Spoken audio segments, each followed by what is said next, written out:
Perfeito, obrigado. Pessoal, boa noite. Eu estou começando a compartilhar aqui. Está abrindo aqui. Esse aqui. Não quero isso. Deixa isso. Não, isso aqui é de dente. Pá. Dente. Pronto, estamos aqui. Cadê? Está aqui. Hoje, gente, nós estamos com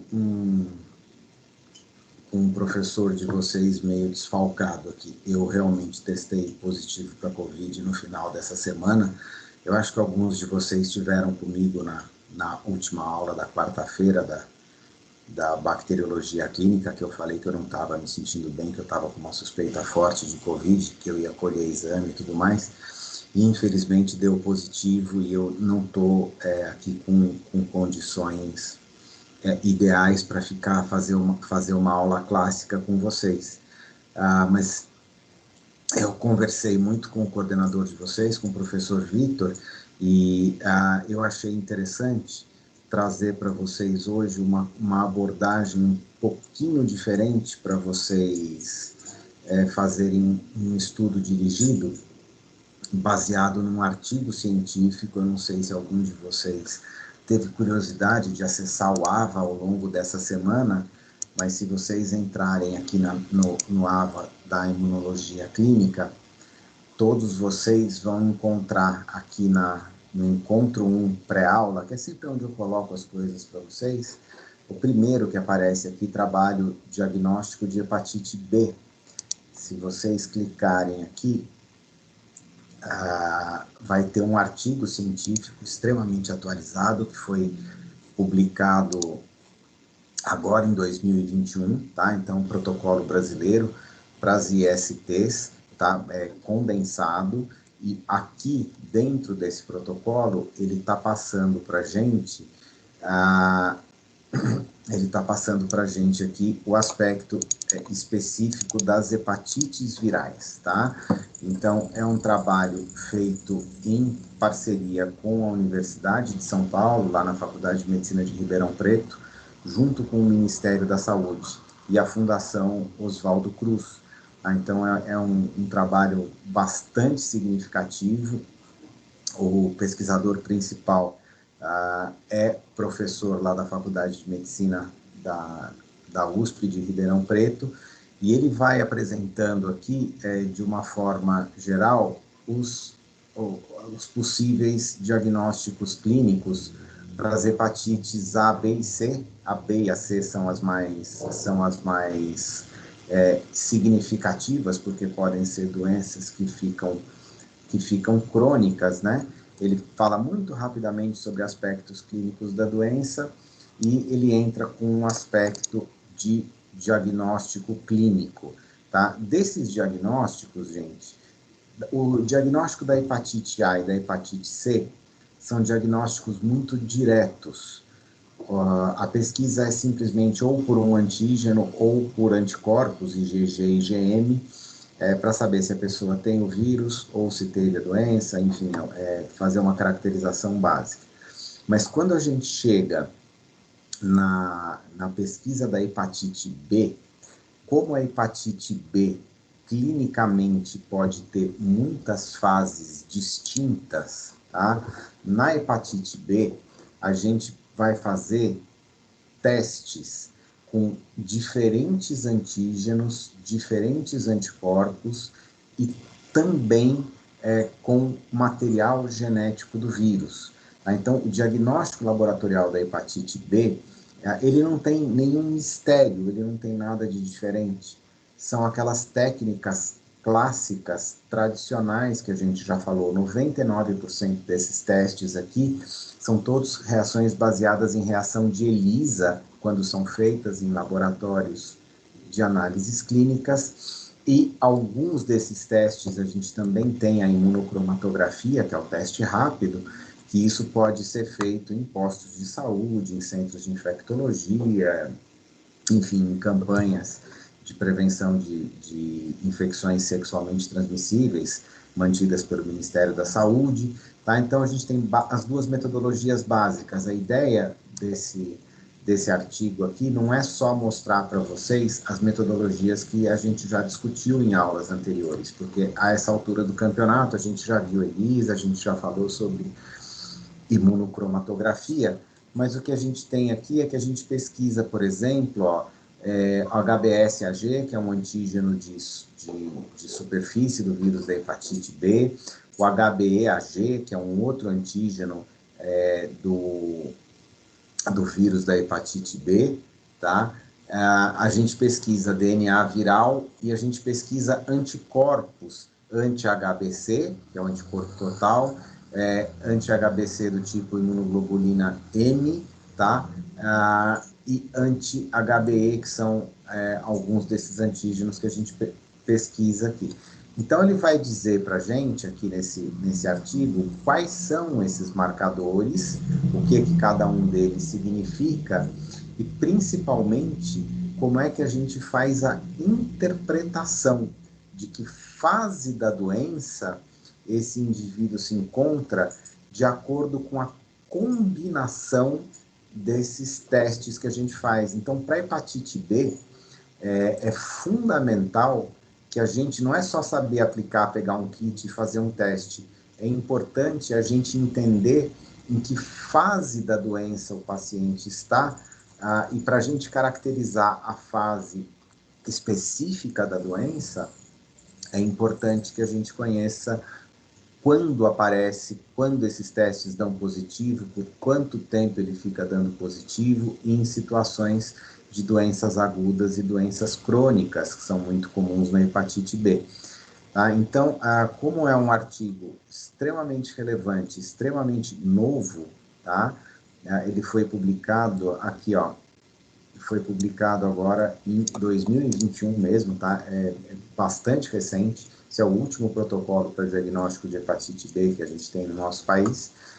E eu queria que vocês dessem uma olhada. É um artigo curto, tá? Para vocês não ficarem preocupados. Então, se a gente for ver aqui, são 3, 4, 5... São 5 páginas com esse monte de tabela, de gráfico aqui. Então, assim, é curtinho, tá? É simples. Então, eu gostaria que vocês acessassem o AVA de vocês, tá? Então, vai lá, não? Abre a disciplina de imunologia, unidade de ensino 1, encontro 1. Vai ter lá a abinha do trabalho diagnóstico de hepatite B. Aí, aqui, só pedir para vocês fazerem uma resenha desse artigo. Basta dar um clique aqui, eu já deixei o artigo disponível para todos vocês. Basta dar um clique aqui no artigo, ele vai abrir, tá? Ele salva no computador de vocês, aí vocês usam o programa que vocês estão acostumados para mexer, é um PDF, tá? Pode usar o Adobe Reader, o próprio browser, depende do computador que vocês estão usando, mas aí vocês abrem o PDF e façam uma resenha do artigo. É um processo simples, na verdade, que vocês vão pegar o artigo, vocês vão ler o artigo e vocês vão colocar os tópicos principais desse artigo, como se vocês estivessem fazendo um resumo do artigo, mas não é um resuminho, é você pegar o passo a passo e falar, olha, dessa parte, importante é isso, importante é aquilo, vocês montarem uma resenha. É um artigo curto, vocês viram, tem aí 5, 6 páginas, só é pequeno, então vocês têm tempo de sobra para fazer isso durante o nosso horário, e no final vocês podem encaminhar, como vocês estão acostumados, tá? Vocês podem encaminhar para o meu e-mail, vocês podem encaminhar esse artigo para o meu e-mail, e aí eu vou recebendo e vou fazendo o lançamento das notas para vocês. Eu vou fazendo o lançamento das notas, vou deixar publicada essa tela aqui para vocês. Aí eu vou fazendo o lançamento das notas à medida que eu for recebendo isso, tá?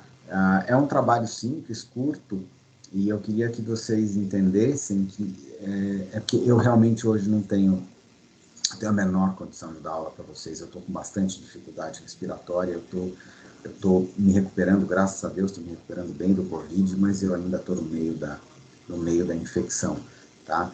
E já para estragar as cenas dos próximos capítulos, amanhã à noite, provavelmente também a gente vai nessa mesma pegada, tá?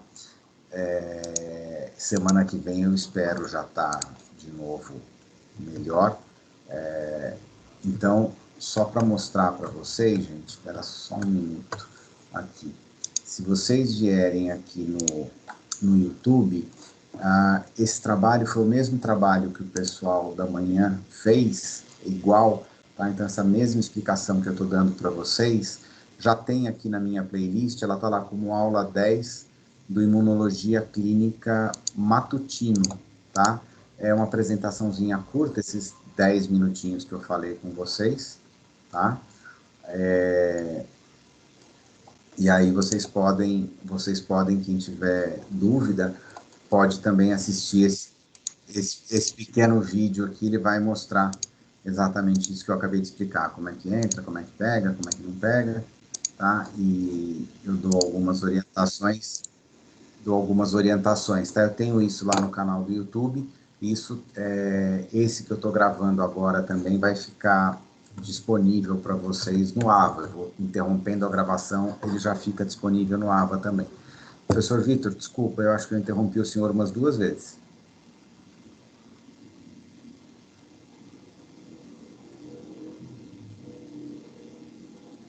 Vitor?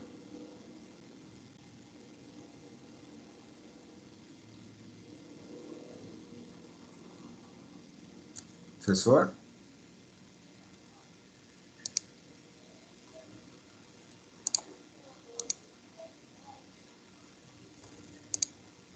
Ué, não sei. Imagino que eu achei que ele tinha falado alguma coisa. Gente, vocês pegaram aí a ideia do, do passo a passo aí de hoje?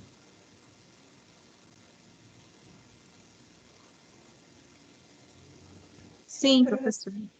Tá? E olha, realmente, gente, vocês me perdoem, eu tô realmente fazendo um esforço para poder estar aqui. Eu vou tentar, de tempos em tempos, dar uma passadinha aqui. Eu não consigo realmente ficar aqui na frente do computador. Eu estou aqui, detalhe bobo, vocês não precisam saber disso, mas eu estou aqui dentro do meu quarto. Eu provavelmente vou ficar deitado, mas eu a cada meia horinha, 20 minutinhos, eu dou uma levantada, entro, dou um oi para vocês por aqui. Se vocês precisarem de alguma orientação, eu vou passando para vocês à medida que o tempo for passando. Eu não vou abandonar vocês aqui até as 10 horas da noite sem nenhum tipo de 10 ou 10h50, que não sei que horas vai nossa aula, acho que é 10h50, né? Não, 9h50. Não vou abandonar vocês até lá. Eu venho aqui ainda, pergunto, vejo se vocês têm dúvida.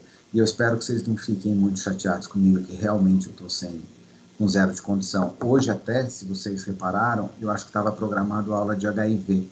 Como o HIV tem muita coisa diferente, eu inverti a sequência de propósito, porque eu acho que vocês iam ficar mais prejudicados em fazer um trabalho desse com HIV do que com hepatite.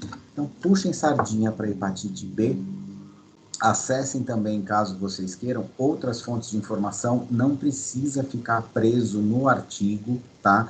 É um artigo curto, então se vocês quiserem olhar outras fontes de informação, livros, sites, fiquem à vontade, montem aí a interpretação das fases da doença.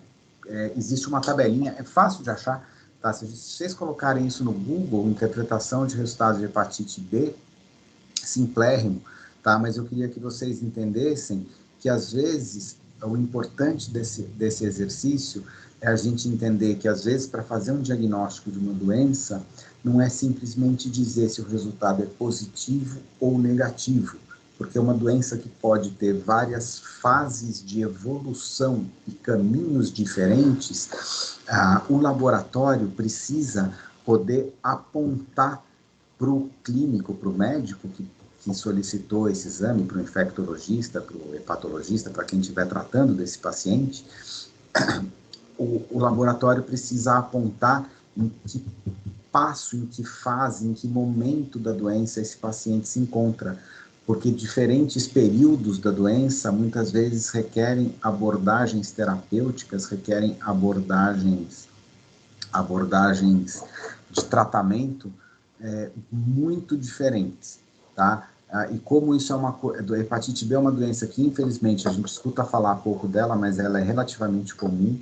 Quando vocês estiverem em laboratórios de análises clínicas, vocês vão realizar esses testes constantemente, tá? E vocês vão ter que passar essas informações de uma forma apropriada, tá? E o biomédico, em algum momento, é diretamente a pessoa que provavelmente vai estar assinando esse teste, e é ele que atende o telefone no laboratório para discutir resultado com o médico. Então, eu ia me sentir mais confortável se vocês estivessem preparados e entendessem o porquê da gente pesquisar material genético, diferentes antígenos e diferentes anticorpos, justamente para que a gente possa enquadrar e determinar qual o provável ponto de evolução que essa doença está passando, tá?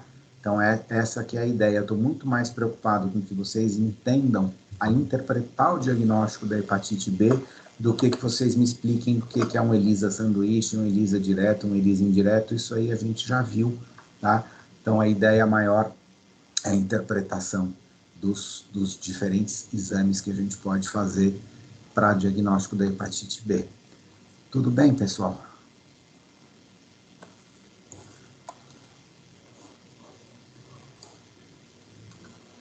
Ok, professor.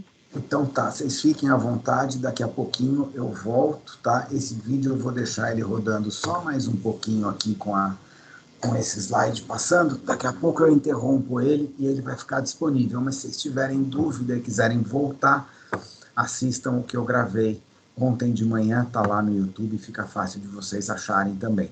Se vocês estiverem com dificuldade de pegar o artigo, por dificuldade de acesso no AVA, peça para um dos colegas de vocês baixar e colocar no grupo do WhatsApp de vocês, que talvez seja mais fácil de vocês resolverem qualquer dificuldade, tá bom?